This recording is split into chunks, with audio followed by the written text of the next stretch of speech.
Your hosts are here, Sammie and Michelle. By the end of this podcast, you'll know them well. Adulting, navigating the journey of life. Careers to relationships, pain and strife. Put down the rule book, rethink the status quo. If there's another direction you wanna go, find purpose, passion and mastery in all that you do with Status Post Adulting. Hey, Status Post Adulting family! This is Sammie and Michelle, and you're listening to the 103rd episode of Status Post Adulting, where we are talking about the gift of being misunderstood. Yes, I didn't misunderstand you, Sammie. That's 103 episodes. We are really getting up there now. We really are. I'm also excited about this topic, Sammie, because we first heard this idea, giving yourself the gift of being misunderstood, from Jillian Johnsrud. She was on Justin David Carl's podcast, Alchemized Life. When I heard her say this, giving yourself the gift of being misunderstood, it really resonated with me. It really helped me rethink how I'm approaching a lot of things in my life. And when I say this to other people, I find that there's also something that clicks. And so we wanted to talk about it today, this idea, and just bring you guys into this new world, giving yourself the gift of being misunderstood. It's so true, Michelle. I think we are literally taught that people should understand us. We need to make sure that people know what we're thinking and know our intentions are good. And because of that, we want to qualify everything. We want everything to come out perfectly. We want everything to come off perfectly. And Jillian Johnsrud really gives us the permission to just be ourselves. And it doesn't matter if people don't get you. And this allows us to be super authentic. Exactly, Sammie. And I don't know if this has always been a problem. I do think in the world of the internet and there being so many visible critics online, I know I have felt before concerned about how I'm coming off or what I'm saying, or almost overthinking things to a point of paralyzing yourself. And it's just so not worth it. And so we are here to pass along this gift of letting yourself be misunderstood every now and then. It's so true, Michelle. With social media, it's like you can never really be even alone. So you're constantly worrying about what other people are thinking.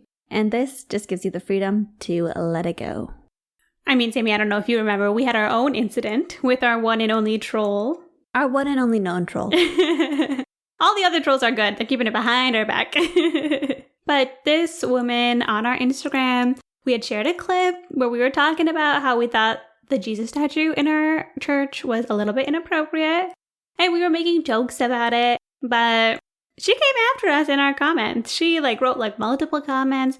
These girls, she emphasized girls because we are very young looking. I can only assume.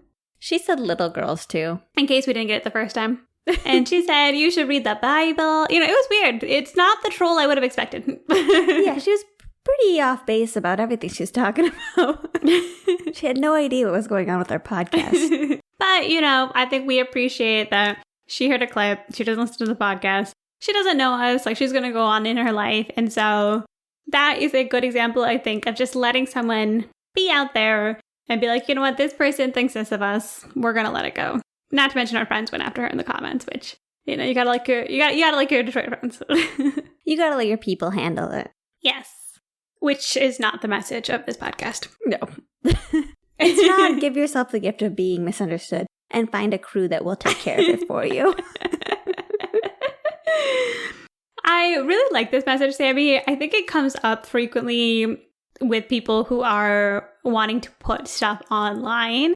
So, for example, for me, when I started writing online, even though we already had this podcast that was out in the world, I was thinking hey, if I talk about things that are a little bit more, not controversial, but have two sides to it, I find that when I was writing, especially my first draft, I would try to handle every single critique and I would think about my haters and I would write to my critics. And that's just, I find that writing and that type of content so exhausting. I think a lot of people probably do, because you don't even get to the meat of what this person is trying to say, because they're like, I know people are going to say this and I know people are going to say that. And you're like, I'm thinking all these things. when in reality, I just want to understand your side.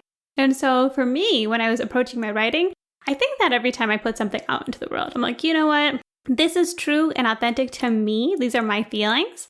And I'm going to put it out in the world. And if somebody misunderstands it, that's okay. This is now exited my realm and I'm giving it to the public. I don't want to paralyze myself from doing things because I'm so afraid about what other people think. It's true, Michelle. I do notice a lot of writers, a lot of bloggers or podcasters. Sometimes even after they've been doing it for a long time, it almost happens even more then. But they are literally creating so much qualifying content, which is just for their haters. The thing is, the haters probably listen to 1 minute or even less of the whole podcast, or even read maybe a paragraph or the title of the article, and then they have comments. Meanwhile, the people who are your true fans, they just want the content as vulnerably, as authentically as you can present it, because that's what they resonate with. So sometimes by trying to make ourselves more understandable for the people who were never going to understand us anyway, we end up making it more difficult to bring in those people who do get us. It's so true, Sammie. I think that's why it's really the gift of being misunderstood. It's a present. Let it go. People will misunderstand you. People will think things about you that might not be right, good or bad. And it's just nice to let those things go. Because people's external thoughts about you never define you, even if it's positive, even if it's negative. I find this to be really true on my spiritual and authenticity journey. As you all may know from previous podcasts, my number one value is spirituality, based on the values quiz, which we can link again. But yeah, my number one value is spirituality, and this year, probably the last 2 to 3 years, maybe ever since I found out about fire, I've been getting really more in tune with my spirituality and more authentic. And not everybody gets it. Sometimes I perceive that people don't get it, and sometimes people really don't get it. And I had to learn to be okay with that. I think that's true, Sammie, because no matter what we do, there's always going to be two sides. There's always going to be people who resonate with whatever you're speaking about or whatever you're putting out into the world. And then there are going to be people who they're just different than you. They don't see things the same way as you do. And it's interesting. I think the biggest way that my spirituality has changed to me is it has made me so that, especially when I'm out with other people or when I'm in larger settings, I don't feel like I have to be this gregarious person who's always entertaining people all the time or just getting along with people. I think we are all trained and all taught to really be likable and get along with people and be agreeable, and that has a place and that has value. And I think throughout your life, it always will have value. But I do think there are seasons of your life where you have to let go of that and start to be more authentic to yourself. I actually feel the same way, Sammie. I think that's so true. I feel in my journey, especially understanding my identity and dealing with my ego, I've come to realize I have a few different chips on my shoulder, one of which is being perceived as fun. I think because I'm pretty quiet and I usually warm up to people, sometimes in the past I used to worry I need to be extra fun and I need to drink and be excited and party so people know I'm fun. And now I don't really care about that as much because I find that I still get along with the people that really understand me and appreciate me for me. And because of that, I attract a like-minded community. I'm not pretending or overcompensating in one way and actually attracting things that I don't really value. Exactly. And I completely agree. I think when I was less authentic to myself and more agreeable, I had tons of people around me and they were all good people, don't get me wrong, but they weren't necessarily people that I aligned with values-wise or spiritually. And so I didn't feel that spiritual growth. But then as I became more spiritual, I do things like set stronger boundaries. So I might not be willing to stay out late or eat food that I don't want to eat or drink when I don't want to drink. I'm not going to be willing to do those things because I'm trying to take care of myself and I don't want to be tired. I'm not going to pretend to be entertaining when I'm tired because if I'm tired, I'm just going to be myself who's tired. I don't want to fake it just to make someone else happy and then literally just drain myself even more. And sometimes it can even be harder to participate in more shallow conversations. That's something I noticed. I do find value in shallow conversations. I do think small talk and stuff has a place. And especially when meeting new people and stuff, it can make things just easier to like blend and get along. But sometimes being more spiritual, being more authentic now, I kind of get like sick of just having small talk with people who I'm supposed to be like super close with. I'm like, why aren't we talking about like what's actually going on here? And then I'm kind of unwilling to participate if that's how it's going to be. It's not to criticize anybody or say anything negative about anybody. It's more just me being true to what is resonating with me right now. I think that's true, Sammie. I think I can definitely see how in the past I would entertain anything. And I think we're both pretty open-minded, so it's not like we do get turned off by people very often or by a conversation. But at the same time, there's a difference between just knowing your limit and being like, I don't think this conversation is something that serves me. I think it's negative. That's something I've noticed. Like, I can get really involved with negativity, and I don't necessarily want to encourage that because I don't think it's good for me or them. Like, we just end up in this negativity spiral. But to this idea of giving yourself the gift of being misunderstood, I think in the past, and even sometimes now, I was worried if somebody came to me with gossip or something, I'd be like, oh, I don't want to seem like I'm judging them, or I don't want to seem like an uppity person, so I'll listen to what they have to say. And I think that's something I'm really trying to shed. Like, I want to engage in positive conversation. I want people to come to me with positivity and excitement and deep conversation. And so I want to foster that more than fostering the negative. If that means that some people misunderstand that intention, that's okay. Like, I don't think there's anything wrong with that. Yeah, Michelle. And it's true. I mean, you're not trying to be harmful when you do these things. That's what I found with myself. And the question I would ask myself, is this okay? Is it selfish? Am I being aloof or mean? And I'm like, I'm not trying to be any of those things. Other people might perceive that I'm behaving that way. And I'm going to give myself the gift of being misunderstood because I don't want to participate in any of those things. And I want to make space for me to create a community that aligns with me. Community is such a big part of this too. One, for example, look at our podcast. I think being able to go on a podcast and trying to really put out like a positive message, talking about things that interest us. We talked about at the beginning, we're like, oh, should we talk about things like our dating life or funny stories from those type of things or celebrity gossip?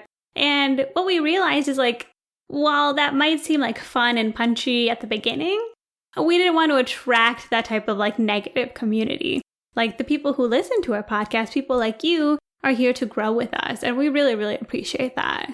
And I'm glad now that we didn't spend 100 episodes doubling down on things that were negative. It's true. It was Oprah, right? She had said something like, keep your highest intention in mind. Oh, yeah. Oprah is the one that gave us the idea to set your intention at the beginning of every podcast. Yes. And I think that's always really helped us like ground ourselves in the message that we want to send every week, because we do have a message. Like, we want you, in this case, to be able to be your real authentic self and put out work into the world that may be imperfect and may attract both good and positive energy, but understand that, you know what? Put it out there because we support you. Haters gonna hate, but we support you. There's actually a lot of positive energy. It's usually like 1 in 100 that's negative. So we want to encourage you and encourage ourselves. It's a reminder all the time. Be authentic, be real, and you'll attract the right people. I was thinking about the Oprah thing, not to go back to it. But I actually remember she said to always keep your highest intention like in your mind, or keep the highest intention as that light that your whatever creative thing follows. And if you remember, she learned this after trying to include everybody, including people who didn't want to be included, because she was trying to have everybody understand her. And she brought the Ku Klux Klan on her podcast. Yeah, she brought these white supremacists. They like manipulated the tapes and was using that to bring their point home. And she was just like, you know what? I took this way too far. Yes. And she was kind of like, you know what? I'm always going to keep my own personal high intention as the goal. It doesn't matter if everybody understands me or everybody likes me. I'm going to do what resonates with me. Yeah, and I appreciate her for being open-minded and also, testing all of those things first so that, Oprah walked so that Status Post Adulting could run. It's so true. We're very similar to Oprah. manifesting meeting Oprah always. And truthfully, when I think about my spiritual journey in particular, there's just going to be seasons where people don't get you anymore. I was thinking about the Buddha and Eckhart Tolle. Both of them, when they reached enlightenment, they got a little bit too excited. From the outside perspective, we would say too excited. Eckhart Tolle was then now living in a park, just wandering in bliss all day. And then we had the Buddha, who was like so hyperactively excited about what he had learned that he bombarded the first person he saw with the knowledge that he gained during his enlightenment. And they were pretty much like, bro, like, let me just go to work. Like, what are you doing? You seem crazy. I think it's okay. Like, at different seasons of our life, like, different people are going to be resonating with us. I agree. Actually, we spoke about this earlier this week, Sammie, about how I think, on my journey, especially when I had gotten off work, I really turned inward and focused a lot on what was important to me. And for me, that phase of my life was actually like really doubling down on my close relationships, but not like being okay with letting the weak ties go. And it wasn't because I didn't like those people or actually anything negative about it. It was just I needed to understand who I was first so that I could put out my true authentic self. Once again, attract the right people and understand that I did have a lot of these hangups. Like I have a hang-up about wanting to be perceived as hardworking, about wanting to be perceived as fun. Two things I now realize are counterproductive to each other. And both of those don't matter because I cared about how I was perceived, when in reality, what I actually want is to do certain things and be a certain way. So listeners, how are you allowing yourself to be misunderstood? Give yourself that gift. Let us know. What do you let people judge about you or get wrong? What do you just know that other people are getting completely off about you and you had to learn to just let that go and let it be? And is there something where you find that you're spiraling about, oh my gosh, people are going to think this and I have to make sure I say this? Like, if there's something like that, let us know too. A lot of times I think we can identify these things in our life where we find out that we're thinking a little bit too much of the imaginary critics and it's preventing us from doing things. We want you to put out good stuff in the world. And I think we can both say that it's actually very, very rewarding because you end up worrying so much about these critics and they don't really exist. Sure, they do. I don't want to say there's none, but there's so much more of an abundance of people who are attracted to your energy. And those are the people you want to attract to your life. It's so true, Michelle. So let us know. You know how to reach us. And we look forward to hearing from you. And most importantly, be sure to join us next time as we put down the rulebook and we rethink the status quo. Welcome to our after show. Welcome to our after show, Michelle. Welcome to our after show. That was me being ChatGPT. If you're wondering what's new with Status Post Adulting with me and Sammie, one, I've been on Twitter more, trying to get more of y'all to come listen to this podcast and share my thoughts. And if you're online, especially if you have a lot of engineers in your space, you may have heard of something called ChatGPT. GPT, my bad. Chat, golf, patio, time. GPT. And what this is it's this... Oh my gosh, here I am having to explain this. Hopefully I get it right. Something stable diffusion. Basically, ChatGPT is like this AI-powered bot where you can ask it questions like, can you give me a recipe for chicken curry? Or can you tell me who's the Prince of Egypt? And you can actually refine your search every single time. So you might say, can you tell me who's the Prince of Egypt? And they might give you a bunch of them. And then you say, can you limit it to the 1800s? And they will give you responses. So yes. Anyway, this is a very online thing, but I introduced it to Sammie, who's been very into it. I've been utilizing ChatGPT like crazy. GPT, sorry. Patio, yes. GPT. I've been using ChatGPT like crazy.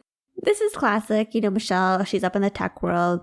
She brings me the knowledge, and then I start utilizing it like crazy. Same thing happened with Notion. Thank you, Miss Julie, as well, our cousin. Julie, thank you, yes. I love Notion. I have a whole little thing going on with it.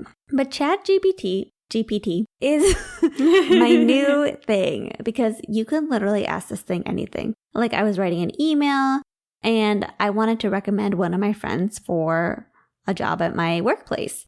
But I was starting the email and I was like, I was talking with my friend yesterday, blah, blah, blah. It was like, it's going to be the worst email ever. Then I went to ChatGPT and I'm like, ChatGPT. And then hold on a second. First, David comes up to me and she's like, can you help me find ChatGPT? And I was like, what do you mean find it? Didn't you already use it? And then I go and I realize she's putting in ChatGPT, even though 2 lines underneath was the right name. And I was like, here it is. And then she got click, click, click, click, click, going. Yes. Then I like ask it to help me write this. And I'm like, okay, can you make these words sound more casual? You can ask it to like change some of the words around. This thing is so smart. She asked it to write her whole referral letter. Yeah, well, then I went in and I edited with content that was specific to this person. But it really made it sound so much better. And I was like, wow, ChatGPT is so smart. And I've been using it for literally everything. I'll even be doing my own journaling. And I'm like, this is just not being conveyed in the way I want it to be conveyed. And I'm like, ChatGPT, how would you express this dissonance between your true self and the self that you want to be? And ChatGPT will be like, there are many ways to express yourself. It was so funny. One of my writing friends had ChatGPT write a foreword to the book he hasn't written. And at the end, it's like, I have no doubt the book that you hold in your hands is filled with knowledge to change your life. I was like, oh my gosh, get you somebody that believes in you like ChatGPT. Book don't even exist. What would you tell yourself if you're feeling down and you need to be picked up? So we'll link to it if you want to play around with it. I haven't used it that much, actually, Sammie. The thing about me is I'm paranoid about sharing my information online. So I will oftentimes not do these things. But Sammie, luckily, is the go-getter that doesn't hesitate. Boom, boom, boom. She sends it in there. So we can confirm it's very cool. Anyway, that's all we have to talk about today, guys. Take care. Bye.